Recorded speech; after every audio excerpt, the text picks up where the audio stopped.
Much of Gaza lays in ruins. Attention may have moved away from here for now, but the conflict grinds on. Many have questioned Israel's alleged targeting and negligent killing of civilians in its conflict with Hamas. Buried in this rubble are the forgotten victims of this war.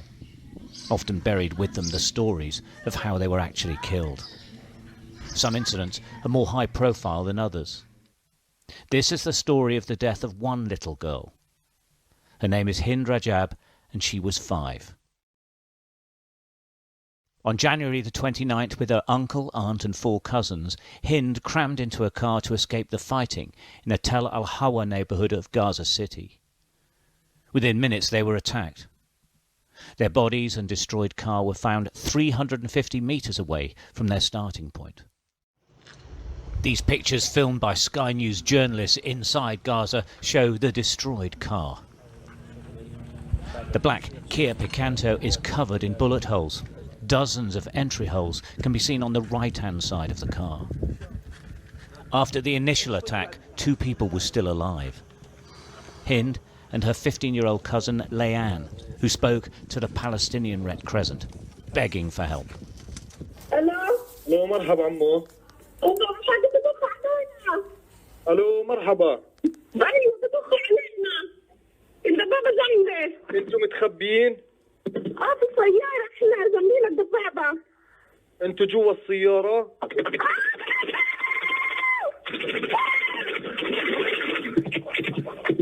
الو؟ الو؟ With the phone line dead, the Red Crescent rang back.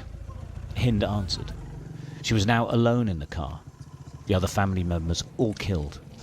4 children and 2 adults. Over 3 hours, in multiple calls, the dispatcher stayed in touch with Hind, trying to comfort her, scared and alone. أجي أخذك؟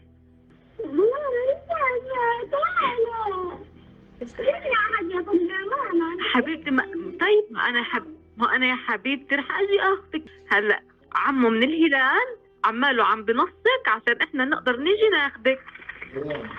حواليكي في ضرب رصاص؟ Rana Farki was the Red Crescent worker talking to Hind. We met at their offices in the West Bank. Nobody here can forget that day. In all my time of working, I've not cried as much as that day.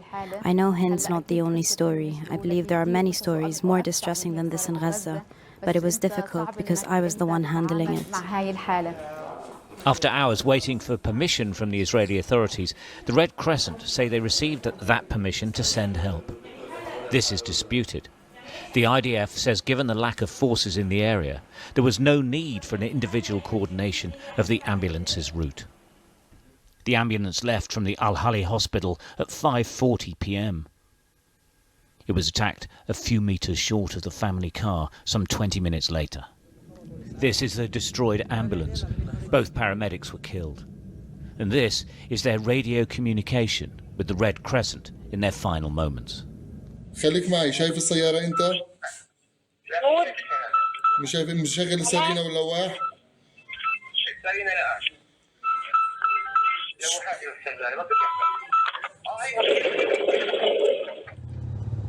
Hind was left to die without help.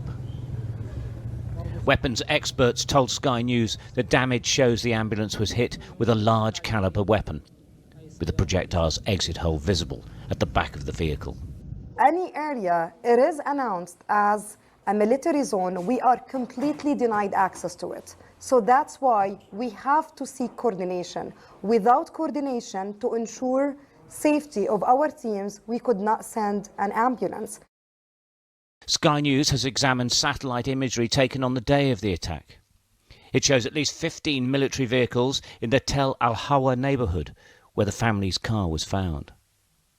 The closest military vehicle is just 300 metres away. This satellite image was taken at 4:31 p.m, just over an hour before the Red Crescent say they received approval to send an ambulance. Satellite imagery taken in the days following the attack show how a heavy military presence remained. At least 13 military vehicles on this day. A day later, at least 9 military vehicles are seen in the area near the Islamic University in Gaza City. The Israeli army said it was not in the area on the day of the incident.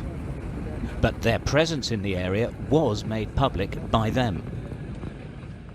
12 days after the attack, the IDF published a press release.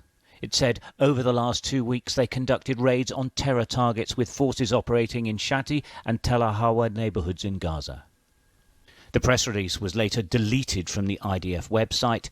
It's not clear why. Sky News has asked the IDF for comment. Further down the press release, the IDF embedded videos showing their movements in the area. נמצאים בתוך המטה הראשי של אונר"א ברצועת עזה. אנחנו יכולים לראות איך למעשה אונר"א מאפשר.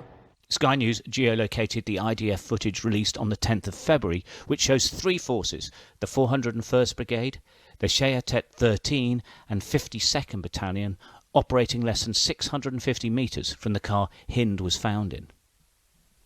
While it's not clear exactly what date the footage in the release was filmed, the IDF's presence in the area is undeniable. In response to this report, the IDF told Sky News it appears its forces were not present near the vehicle or within the firing range of the described vehicle, and that the incident has been passed on to a separate investigative body. Hind's mother wasn't in the car. There wasn't room. She escaped with Hind's little brother on foot. She wants someone to explain why her daughter was killed. I am calling on the whole world to stand with us in the case of Hind, so those who committed this brutal crime are held accountable. I need justice for my daughter. The Gaza war is in many ways unique as it's happening in a closed space with no escape, and no independent investigation on the ground about what is happening. What has happened and what secrets lie beneath the rubble may never be known. Stuart Ramsey, Sky News.